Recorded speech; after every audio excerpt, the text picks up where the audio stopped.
Hey guys, मेरे यहाँ पे नवीन आप देखे नवीन टेक्निकल जोन। तो गाइस आज हम बात करेंगे Realme 10 Pro 5G के बारे में। एंड गाइस आज का हमारा टॉपिक है गाइस, अगर आप कीबोर्ड के साउंड को ऑन करना चाहते, आप कीबोर्ड के साउंड को इनेबल करना चाहते Realme 10 Pro 5G में, तो गाइस वीडियो को लास्ट तक देखिए एंड समझिए।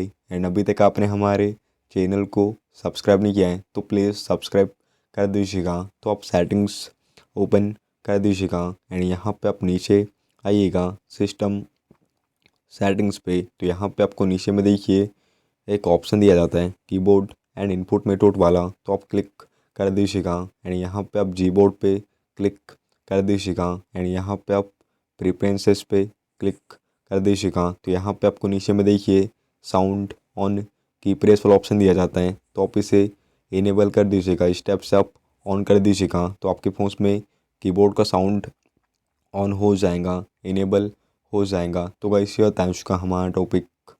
उम्मीद है गाइस आपको वीडियो पसंद होगी। आज के लिए बस इतना ही। Thank you.